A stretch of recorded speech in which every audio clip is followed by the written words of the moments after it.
Real Dads Lead. And welcome to another episode of Real Dads Lead. I'm your host, Dwayne Smith, and next to me is my main man, Matt Hamilton. Ooh, that kind of rhymed, didn't it? My main man, Matt Hamilton. Well done. It's good to see you. You too. How was your week? It was really good. Yeah. Yeah, I actually don't remember much of it, but I know that it was good. Yeah. You were telling me off air that you ran into a South Korean Christian, which is interesting. Yep. Tell me a little bit about that, or tell us a little bit about that. Yeah. So I was doing some work on his at his house and struck up a conversation, as I often try to do, and found out that he was from South Korea. That led to just talking about the different places that I had been, and he started saying some things, and many people from South Korea are Christian, and so I just dropped the question. Really? And so he said, yeah, he was, and this is a church he goes to, and his English was pretty broken, and he had a little bit of like this twitch or something, I think, like not like a Tourette's or whatever, but he had this where he'd pace back and forth, kind of shuffle his feet like every 4 or 5 seconds, and he was a really sweet man, and there was just something about him. I enjoyed it. We talked about the persecuted church and all these other things, and just before I left, I asked him if there was anything I could pray for him about. And he said that during COVID, his dad had gotten sick in South Korea, and he flew back to visit him before he passed. They made him quarantine for 2 weeks when he got there. And by the time he got to his dad, 10 minutes later, his dad passed away. And so he really struggled with some pretty serious anger over his dad was with the Lord. Yeah. Because he didn't get to say goodbye really to his dad, and because he had been praying for a long time that his dad would come to faith. And as far as he knew, he never did. And I kind of got the feeling that he was going back in part to share the gospel one more time with his dad, right? So then he only gets 10 minutes. And so he was really perturbed about this, really struggled with the Lord. And I was able to resonate with that, which I think was also one of the reasons why the Lord brought us together. Because 7 years ago, my dad passed away this month, and I also struggled with anger a lot, and he appreciated that, that kind of weep with those who weep, mourn with those who mourn. And so there was some comfort there. He proceeded to tell me that he thought that over time, in the midst of his anger, he received a word from the Lord. These are his words, that it was in the form of a question. Why do you assume that he died without faith? And he was really clinging to that. Apparently it was so convincing in his own heart and mind or spirit that he thinks that the Lord somehow did bring his dad to faith, apart from him. Yeah. And so all those years of praying actually bore fruit, but his mom still is not saved. And so she's also not doing well right now in her health. And so he said that's been really heavy on him. And so he asked if I could pray for her. And so I said that I would, but I was feeling compelled to pray for him right there. Yeah. And but I didn't. I gave him, I extended my hand to shake his hand, and he reached out and gave me a hug, and I left. Dude, as I was driving away, the further and further I got, I felt like I was driving away from the will of God. And it was really convicting. But I went on, I did 2 more jobs, and I was getting ready to go home. It was getting late. There was rush hour, and that was still there. It was like, I want you to go back and pray for this guy. And I'm thinking, he's going to think I'm weird. It's been like hours, and I'm just going to show back up at his house and say, I think the Lord wants me to pray for you. I passed his house. I drove miles down towards the freeway. And just before I got to the freeway, I was like, I just got to do this. Because I'll tell you, I don't know how much we want to go into detail. I think I've told you in the past that there's definitely been times where the Lord has told me to go talk to this particular person, and I've mustered up the courage by the grace of God to do it. In the one instance, I think I told you, I entered this back patio of a restaurant, and it was a long patio, and there's a guy at the very end. He's just sitting there over a book reading. Nothing seems to wrong. It's just a normal dude. And as soon as I step on that deck, I'm like, I want you to go talk to that guy because he's really hurting. It was that specific. And I fought it. I just ate my sub there on the back, and I was like, I can't do it. Finally, I was like, well, I'll just walk by him and see what book he's reading. Pretend that I'm doing something else. That was the level of courage, quote unquote, that I had. And I saw that he was reading the Bible, and I said something to him, and something about the scripture and about the Lord. And he just looked up to me and he just broke down weeping. Yeah, I remember that. And it's because his wife had left him, and he had these 2 daughters she wasn't allowing him to see. One of them had disabilities, etc. And so we were to pray together. So it was very clear that the Lord had wanted us to talk then. But I've been so disobedient so many times. And I actually was, I don't remember what started it, but I was worshiping in the car the other day, listening to some podcast, and I broke down and was crying, and I was asking the Lord to give me another chance to speak to me in those ways again. And then this happened. Okay. And so that's the kind of the context. And I decided, I prayed for this. I had these fears and these doubts, like I'm going to look like a crazy person. Yeah. But I decided to get home. And I wanted to get home. I just told my wife I'm on my way home. Yeah. That was the other thing that was in my mind. Like there was a fear of my wife's going to be upset with me, So I decided, I was like, just in a split second, I was like, I'm just turning around. That's all. I'm just going to do it. And so I turned around, and as soon as I turned around, took that first step, my courage got stronger and stronger. And I drove the several miles back to his house, pulled up, talked to him for a minute, and placed my hands around him, on his shoulder, his back, and we prayed together. And I think he was very blessed by it, and I was blessed by it. It was a victory for me personally to just do what the Lord was placing in my heart to do. So anyway, that does tie in a little bit to what we're going to talk about today, interestingly. And this is a fantastic chapter.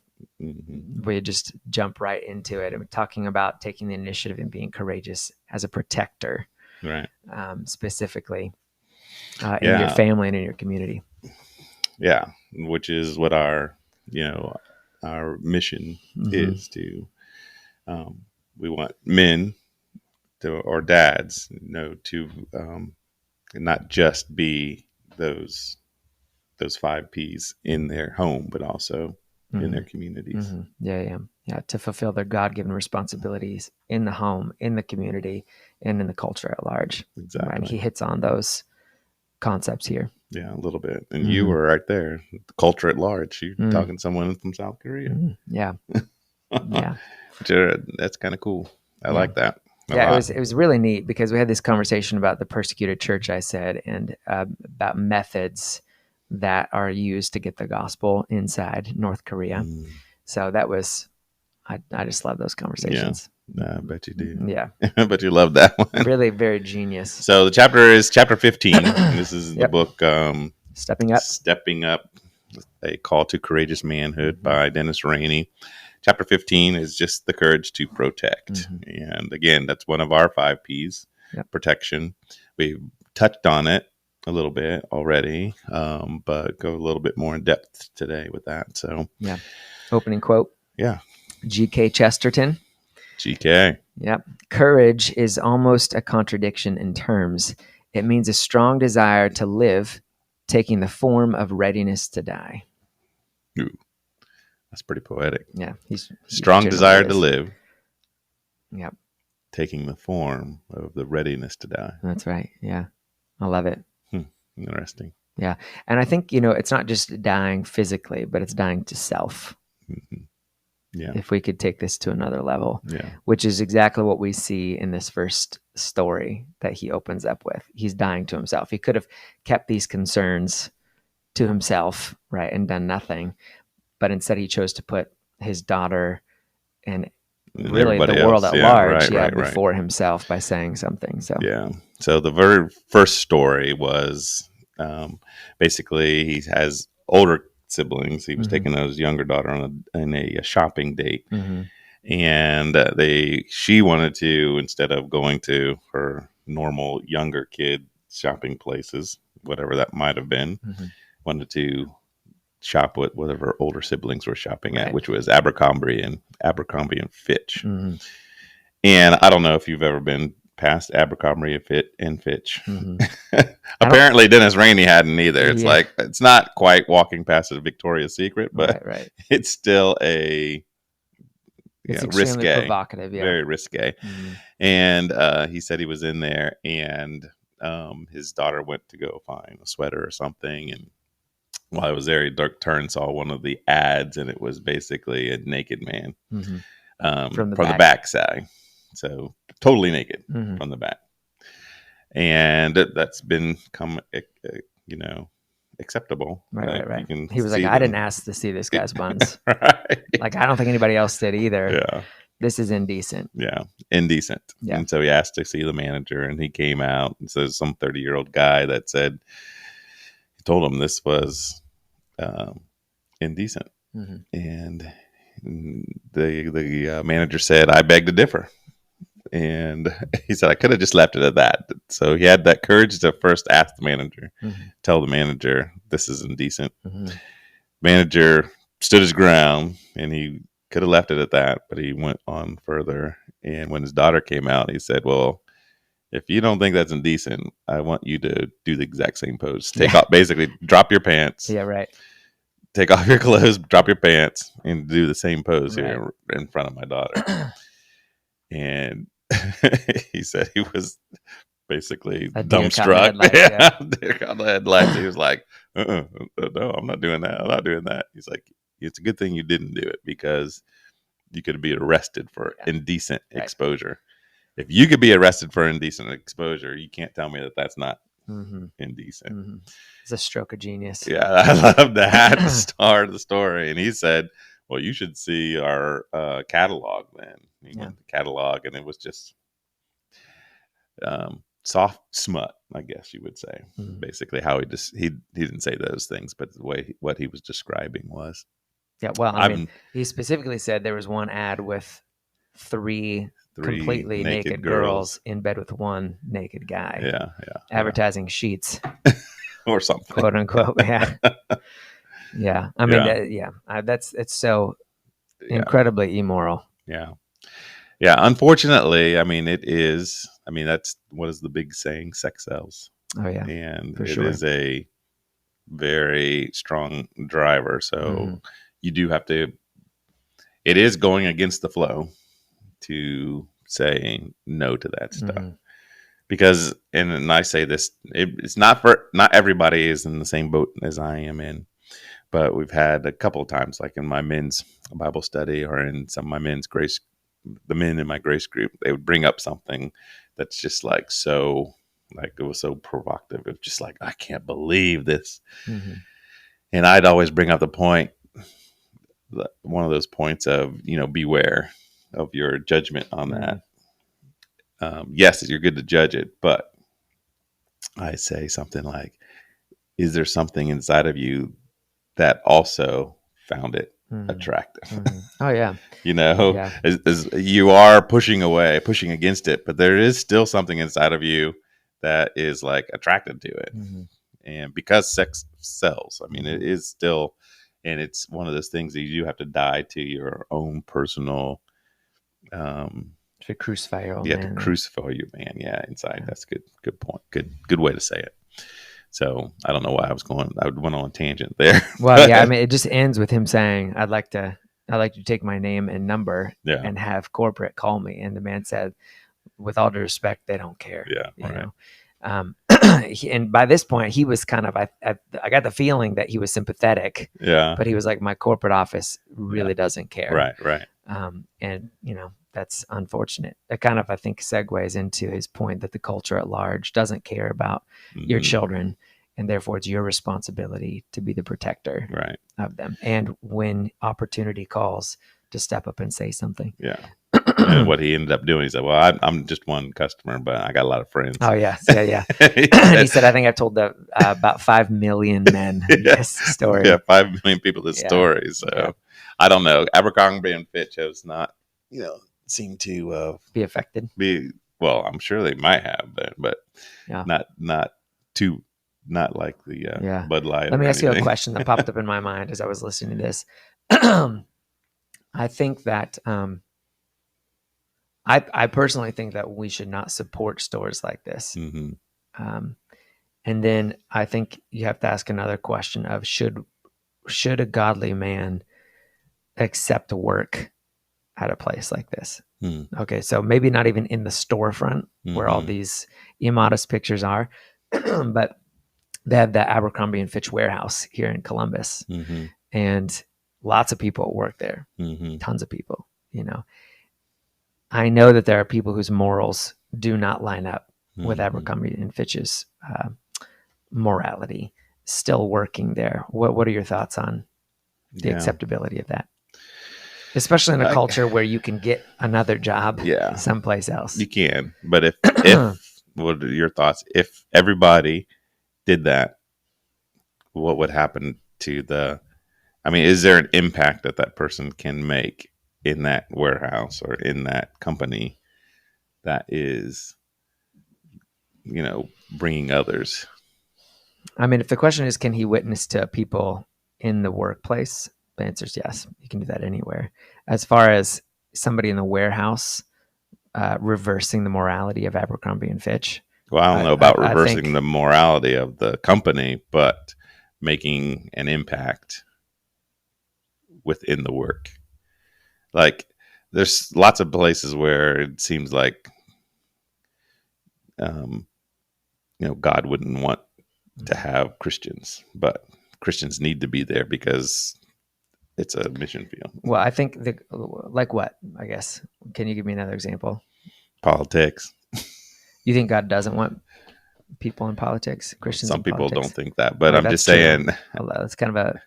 I'm just saying that there's a lot of stuff going on, and people are like, you shouldn't be involved in politics because of this, and that. And, I think that there are some things that are clearer than others, though. Like if you're, let's say, for example, working at Victoria's Secret, you brought that up, right? Victoria's Secret is it's a company that is deteriorating our culture. I mean, like there's pornography essentially all over their storefronts. Obviously in their magazines. Their warehouse is also here in Columbus. What is it with Columbus? And you drive by and it was Les Wexner as the originator. You have these billboards that are like, they're digital, so they're moving, and it's got all these sensual, images all over it. I feel like if I were to work there, I would be aiding them in their deterioration of culture. I don't see how you're not. I mean, like there's a chain. Like if you imagine multiple links in a chain that's making this company work, if I'm a part of that chain, then I'm helping them get to their end goal of tearing apart our culture, tempting all these men and young boys. Like I think when I'm driving down the road, whenever there's a billboard or something like that, I'm like, man, I'll tell my boys, look left, because I don't want them to see it. Again, you could always say, well, they need me there to share the gospel with them. First of all, my first question is, are you really sharing the gospel with them? Well, no, I'm just trying to be kind and be a light, and hopefully they'll notice. Chances are they never will. I hate to break it to you. It just doesn't work like that. So unless you're like really being intentional about sharing the gospel with other people, you really have like no argument here. But the third thing is, again, like you can share the gospel wherever you're at. And by staying here, you're helping this company propagate itself. In my opinion, I would counsel any man to not continue working in a situation like that. Another reason is you can't help but be exposed to the images yourself by working in a company like that, most likely. Okay. Yeah. I would want to work in that situation. It would be interesting to hear if there's anybody who's in that type of atmosphere and what your reasons would be for staying or what your reasons would be for leaving on that. I mean, I can definitely see, I can see both sides. I see your side much more, but I can also see somebody who is actually trying to do good when they're, and you should be. That. Nobody's saying you shouldn't be trying to do good while you're there. The question is, should you stay there? Yeah. But if you also have that, compelled feeling that for some reason God wants you there. I think it's the whole idea of like Hosea, like, I want you to marry a prostitute. It's like, that's ridiculous. Again, that was a very clear voice that he heard. I know. I'm just saying that in the case that you are, or you think that you're hearing the voice to stay, I think I would just I'm saying, I'm admitting that that's a possibility. Mm-hmm. Okay. But at the same time, I would say our heart is deceptive above all things. So I would encourage you to do some serious heart examination of, okay, do I really think the Lord is speaking to me and telling me to stay here? Again, it's possible, but do I really think that? Or are there other factors here that I'm not willing to acknowledge, such as, well, if I leave, I'm going to take a pay cut, right?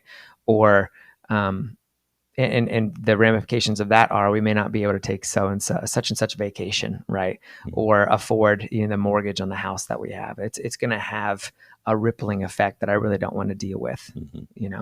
Or maybe even I do get some kind of thrill that I don't want to admit out of seeing these images. I'm just saying, do some heart searching. I think to make sure that it's actually. I think there's a difference between what the images part, and the warehouse part. I don't know. I don't know what they do in the warehouse. So mm-hmm. you could be doing something and never being affected by that. My understanding is that it's a lot of packing of clothes, probably the magazines, catalogs, things like that, and shipping them out. That's where it all comes from. Mm-hmm. Some of the guys that I've known that have worked in. Yeah. I don't know if they do catalogs anymore. And these men were not Christian men. Catalog? They were not Christian men, but they did have similar convictions. So anyway, right. That being said, we've talked for 20 minutes. So we should probably take a break. All right, let's take a quick break.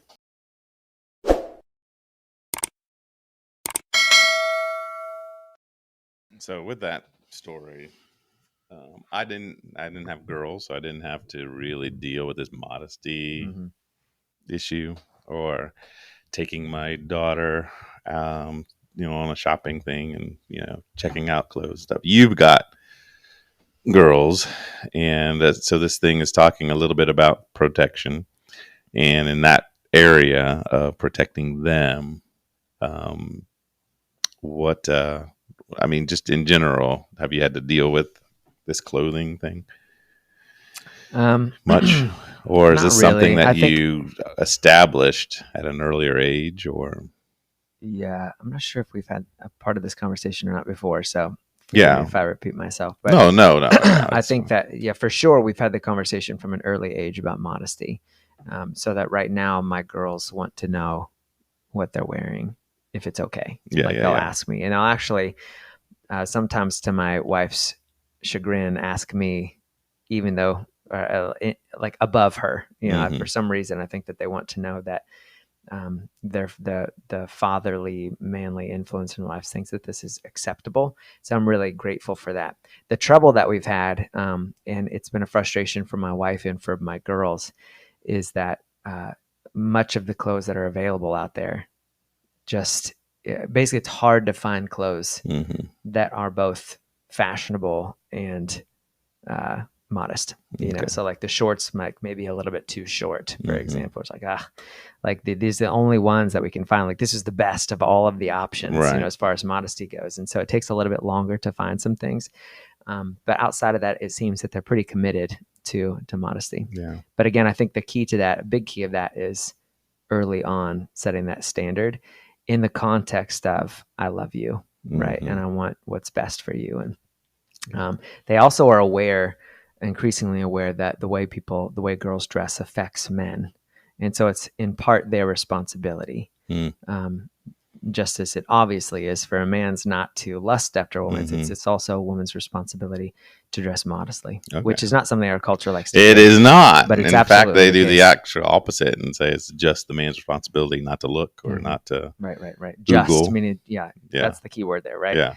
It's his fault. He shouldn't be looking like you're dressing in a way to look sexually attractive to somebody, right. and you're going to say it's their fault for being sexually attracted to you. Think about it. It doesn't make any sense. Do you think it's because of just their makeup? As far as what men or the women know, what they think, they don't think as men in that same vein as much, mm-hmm. as far as the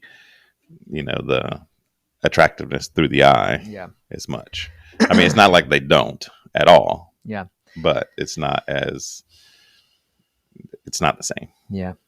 And Yeah, so when they're dressing, it's like, I don't. Right. If you're thinking me that way, that's a you problem type I thing. think that's definitely. I think there's definitely something to that. That naturally speaking, they are not as inclined that way. So they don't really understand. Which is why, even when you're telling them. Right. And which is why I think we've talked about it, and I'm sure that several of our men in the audience have probably experienced the same thing, or would if they went this route.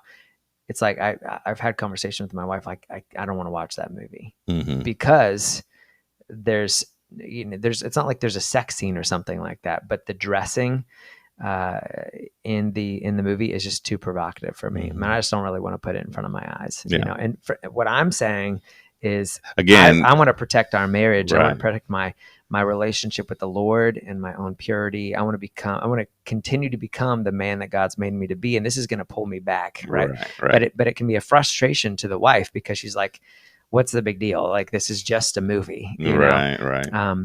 So, and again, like going back to because they're not seeing those things, and they're like, it's not a big deal to them. Yeah. My wife has over time really come to understand a bit more, and especially as we've had teenage boys growing now, she's starting to really see the value. In that. But I was going to say, just it's a maturity. It's a mature thing to do, to say no to something like that, because, like I said before. Jill and I went to a movie, and I just felt like I needed to walk out because of it. It was that provocative.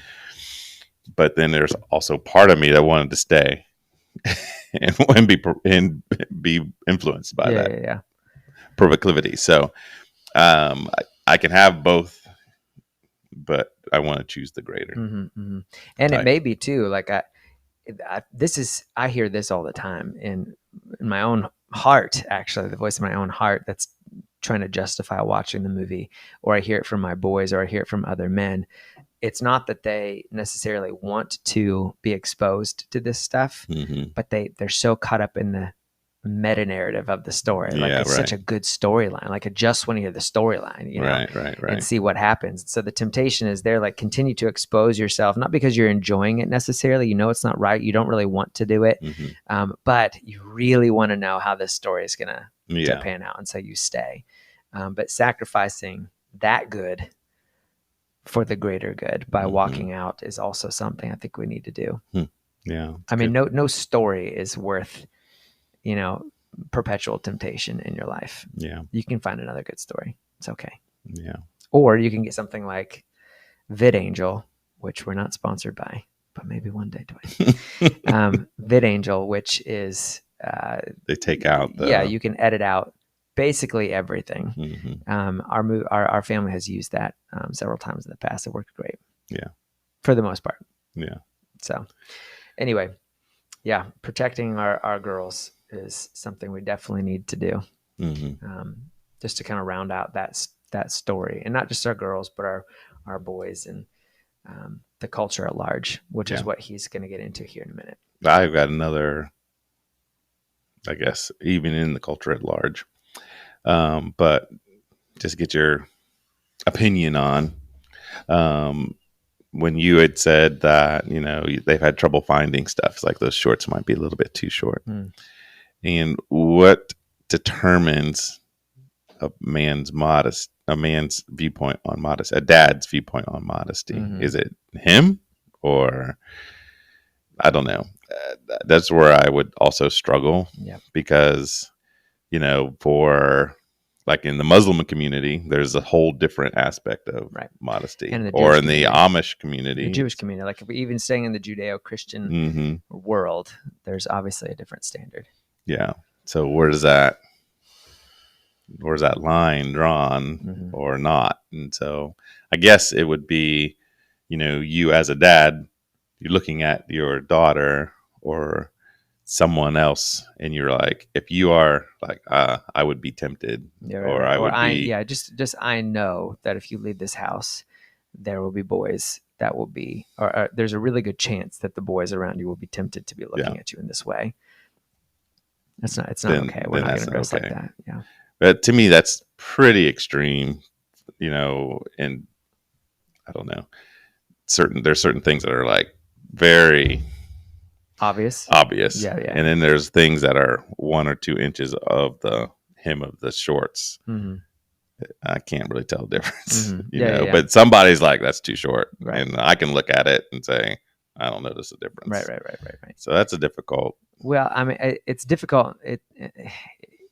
What's not difficult about it is that there's an obvious immodesty. There's an obvious. And that is what it's pretty easy to agree on. Mm-hmm. So we can say, don't go there, and then you can debate on anything that's not obvious Mm-hmm. as far as those 1 or 2 inches, like if the shorts are like just above the knee Mm-hmm. or like if they're mid thigh.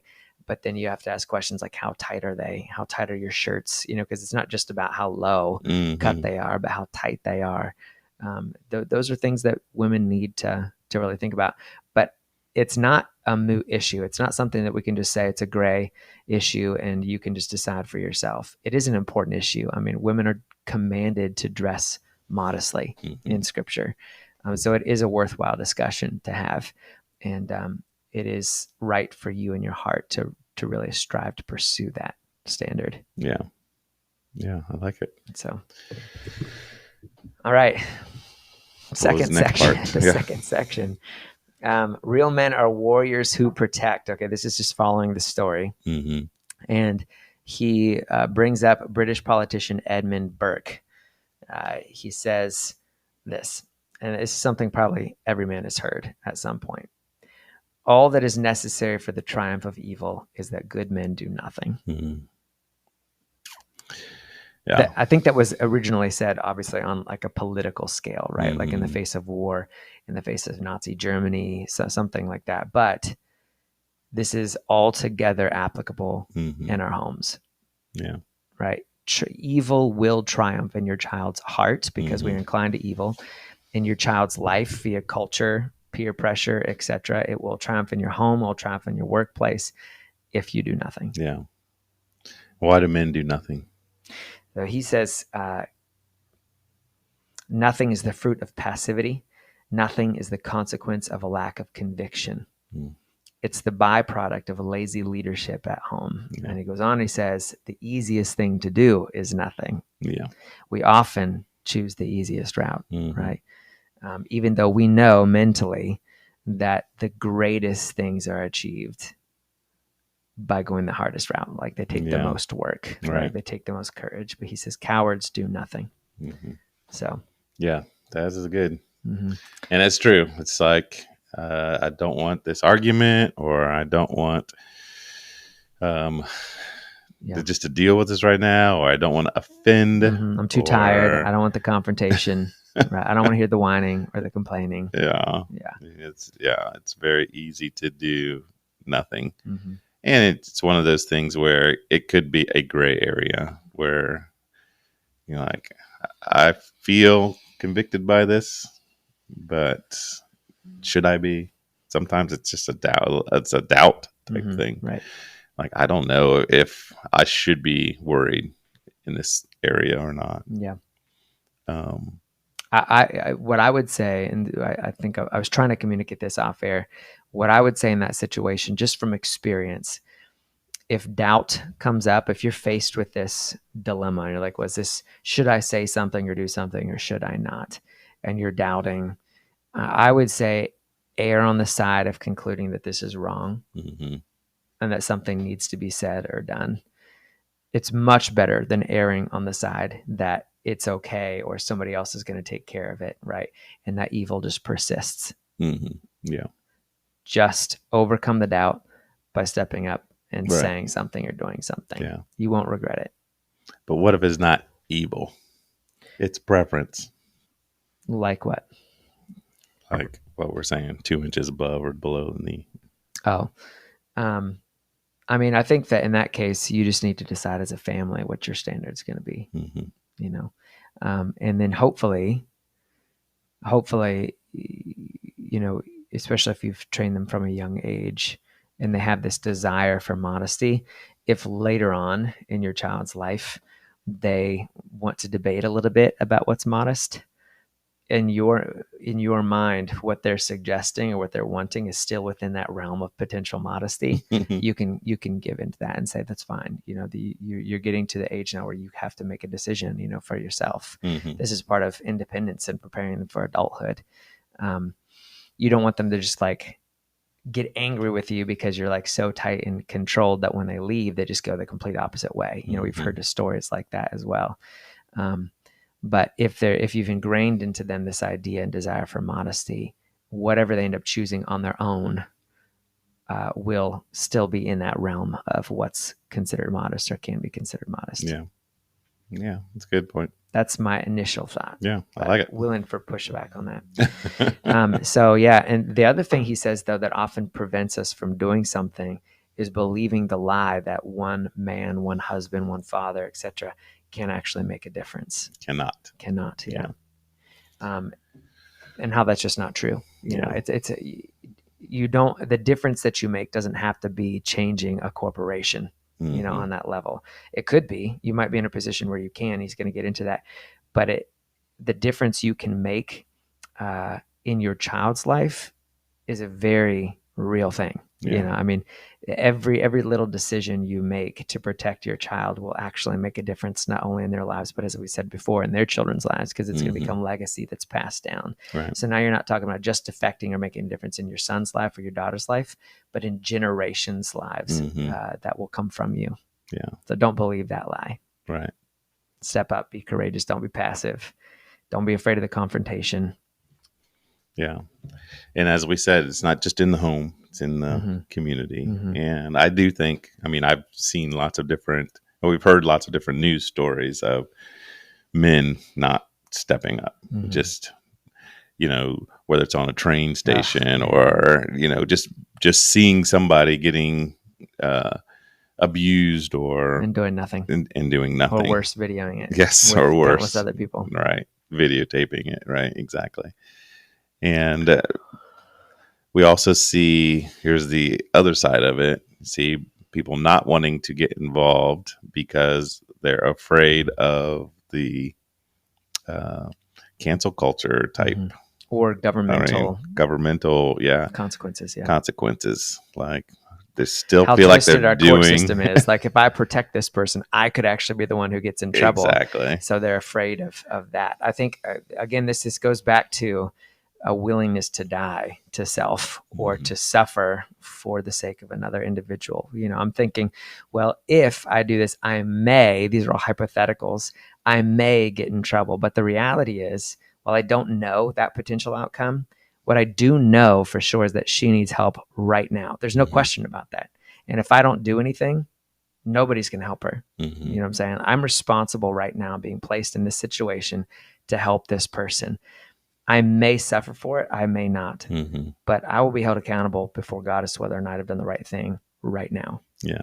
And then I just need to trust myself to the Lord. Right. Think about Joseph. Joseph did the right thing, right? He was tempted to go to bed with this woman who kept pursuing him. And he said no. And he knew that the repercussions could be pretty bad. And in that case, they actually were. Yeah. But God took those negative repercussions and used them to bring about great honor and glory in Joseph's life. So we never need to be afraid to do the right thing in the moment. And if doubt and fear comes up, you must squash it with taking that first step of courage. Yeah, I like the way what you said, especially the Joseph example, because that fear should be dismissed in that we know who's ultimately in charge. If you're a believer in Christ, then you know who's ultimately in charge. So regardless, because there's times you fear for your own life. Like if I step in, this person could hurt me, right? And then what? He could kill me, and then my family's without a dad or whatever. It's but to know that, God basically, you can do all things through Christ who strengthens you. If he's calling you to do it, he will give you strength to take care of it, and he will give you that protection. Right. And he's ultimately in control. So yeah, if you do lose your life, he'll take care of your family. He'll do what he needs to do. This is a decision that soldiers make all the time. Mm-hmm. When you choose to go into the military, you know very well that you could die. Yeah. And if you're a believer, you're thinking, well, I just have to trust the Lord to that. Missionaries do the same thing. Local or national preachers of the gospel around the world who decide to go out and preach the gospel, and knowing that they could be killed, and how that the sole income for their family, their spouses will be left behind, their kids will be left behind, potentially destitute. They have to trust that the Lord's going to come through. This is a very manly thing to do, and our culture has largely lost any real concept or conviction to do this. That's true. That reminds me of that movie Sound of Freedom. Same idea. That's right. Yeah, where he was willing to basically lose his life and his family and everything for. And at the very beginning, he like a very immediate loss was his boss at Homeland Security said, if you do this, what was it, like you're 1 year away or something like that from your pension. Yeah, it wasn't even that. It was just like, weeks away. It's all gone, and he made the split-second courageous decision for the sake of those kids to say, my pension isn't worth near as much as their lives. Yeah. Right. And so he gave it up. Right. Yeah. Well, let's take another quick break and then we'll move on.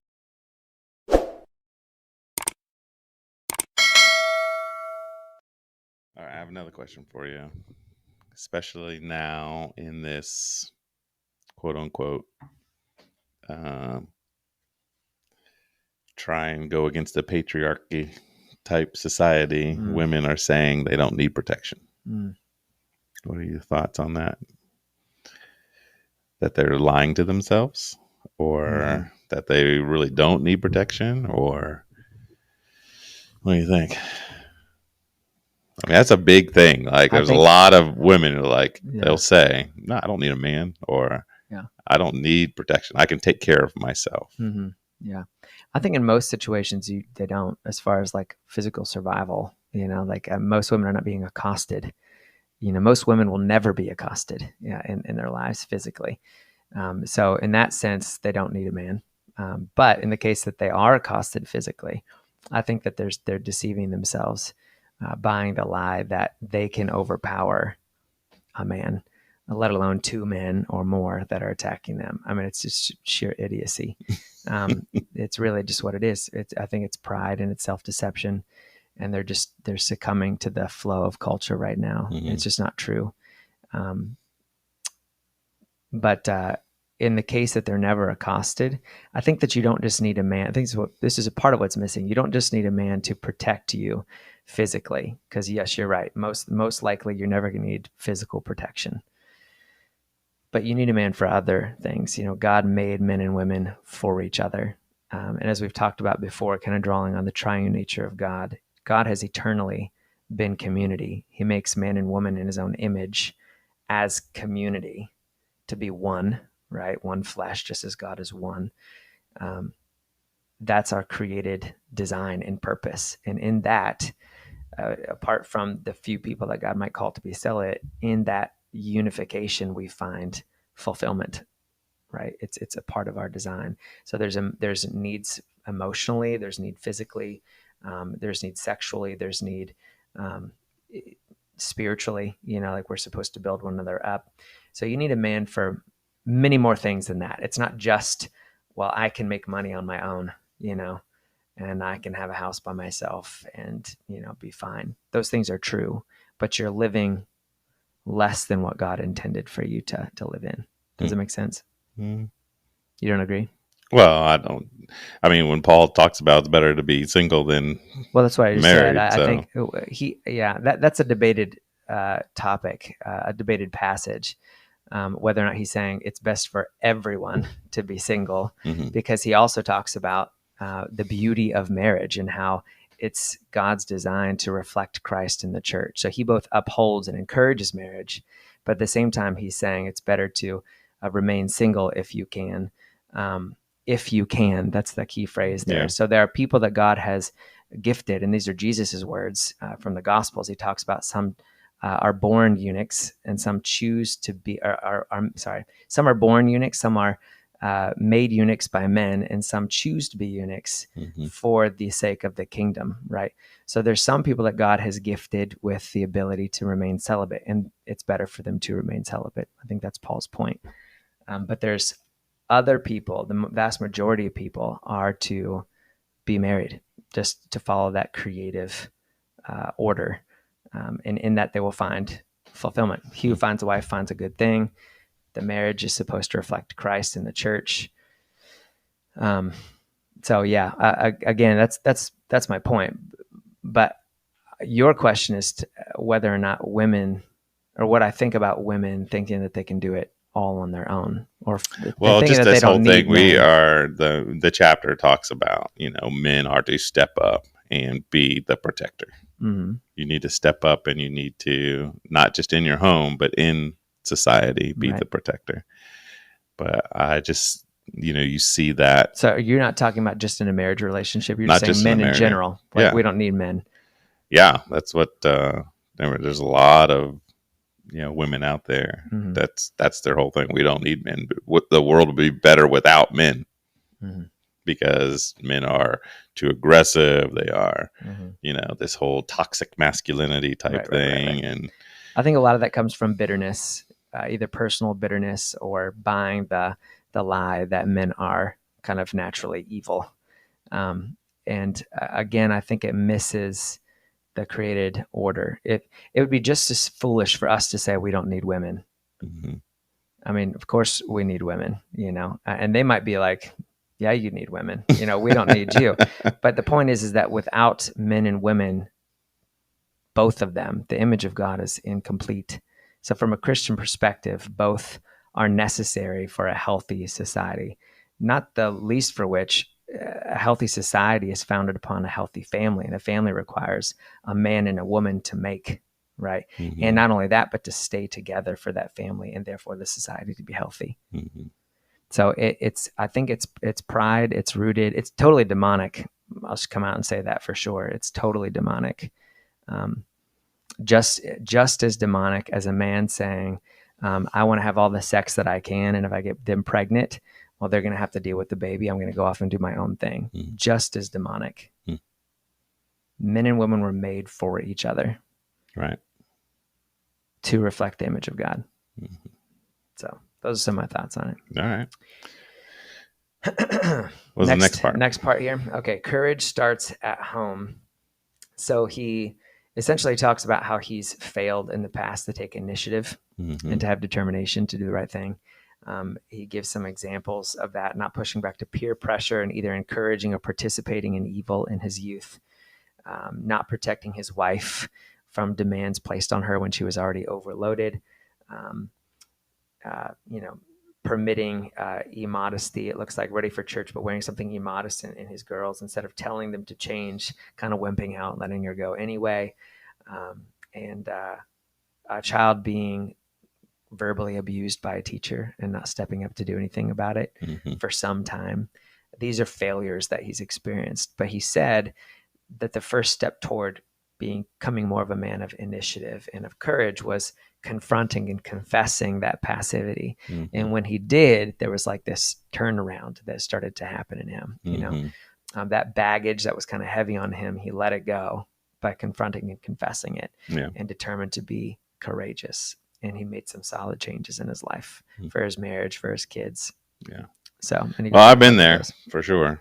I was just sitting there listening when I was listening to the chapter, and I was, there's a lot of failures that I've had protecting my family. And a lot of it, started, well, I mean, I can make excuses. The whole idea, like if I had to do it all over again, I probably would not let my kids have phones as early as I did. But when, they were younger, the phones were just, it was such a novelty. It was like all new stuff. And then everybody was doing it, and it just seemed like a natural. Yeah. And then letting them have them, one thing, but then letting them, having no type of any kind of not having them be accountable for them, not having an account for it. Basically, I let them, didn't matter. No restrictions whatsoever. So, and then all of them at one point came to me and say they're struggling with some pornography. And I'm thinking, now it's too late. Right. Because I've already made that little established, and they're older and now they can make their own decisions and we can deal with what we have to do now, but that's something that I could have protected them from. Now it's damage control. Yeah. Now it's damage control. Right. Exactly. Prevention. Yeah. So, I mean, those are some simple things. I was thinking through, some of the dad duties, the protection duty. Some of them are major, like you're saying, physical harm. That's a present physical harm. And then there's some of them that would be like a potential or possible physical harm. So if possibly a burglar could come in and harm my family, so we lock the doors. And because it was the biggest failure of mine is because I did not feel threatened. I passed that feeling on. I mean, it's my feeling, but I'm passing it on to my family. Like, you shouldn't feel threatened either. You kind of like used your comfort as a trump card over there, feeling threatened. Like, right. Kind of forcing that upon them. So if we're in bed and my wife says, "Did you lock the door?" or "Is the door locked?" and I was like, "I don't know," and she would feel threatened, and it was my fault not seeing her discomfort and taking care of it and going down and locking the door. Sometimes she would just get up and do it because I'm like, it's no big deal. No one's breaking into our house type thing. What is in here? Until they did. Until they did. Yeah. Yeah, until they did.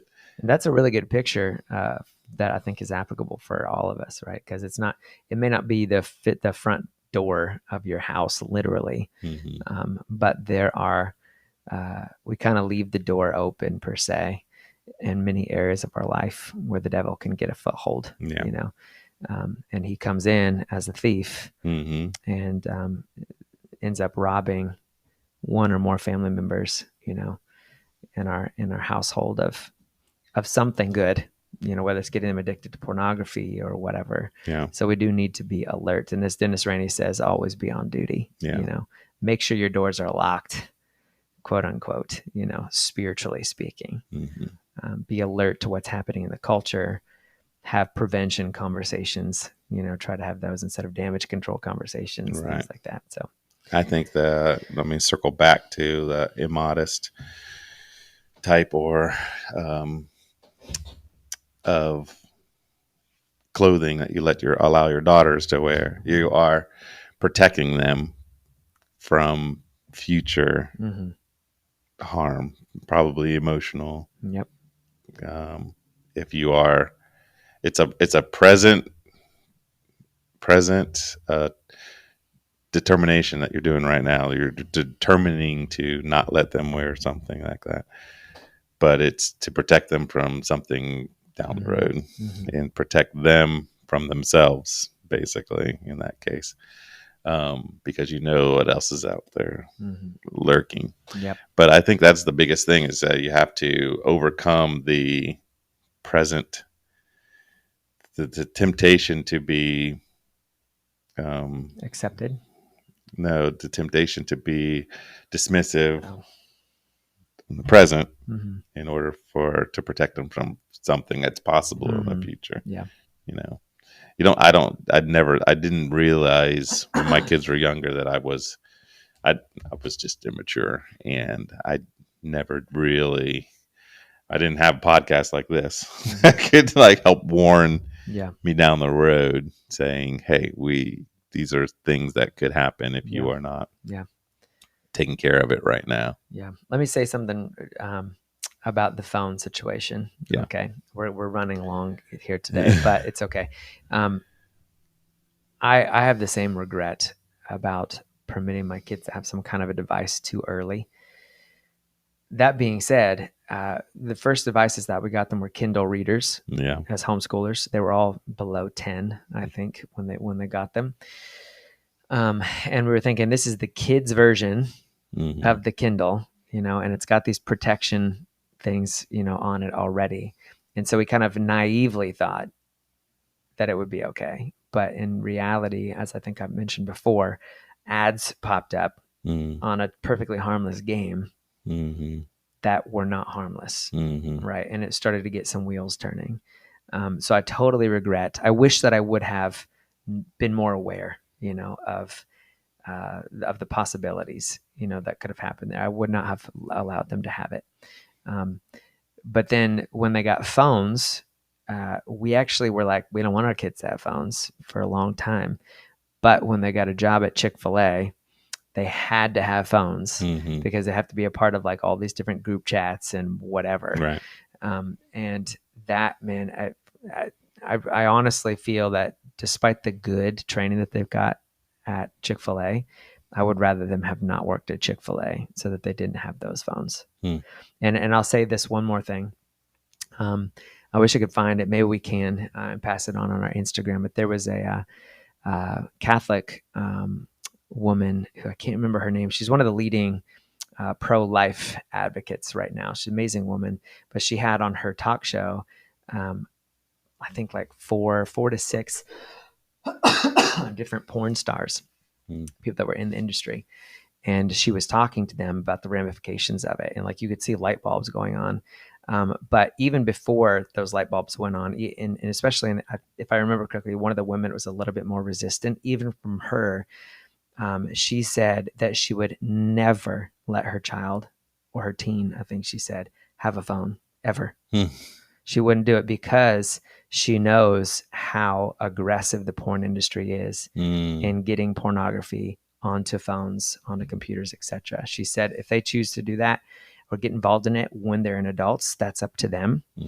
I'll support them in that, she said, which is crazy and another conversation for another time. But even from her though, she's saying there's no way I would let my teen have a personal phone. Kids should not have their own phones, she said, because it's so aggressive. Yeah. That's straight from the horse's mouth. Yeah. So I definitely would recommend to kids that they don't have it. Yeah. What was Nick Freitas? Is that one of the guys? Wasn't it him that said that he and his wife decided to buy 2 extra phones? They keep them in the house, but they're family phones. You never have them except when you go out. You can ask permission to have it for GPS or something like that. But when you come home, you turn it back in. Yeah. That's one possible solution. Right. They're not your phones. They're my phones, That's right. Our phones. That's right. Yeah. And you can borrow them. We'll let you have privilege, but that comes with responsibilities and something in restrictions. And that's probably how I should have handled it. Looking back on there, which is, I like that. So let's jump in, try to close up the program today with some of the ways that he decided to protect his marriage and his kids. One was living above reproach with other women in his life, right?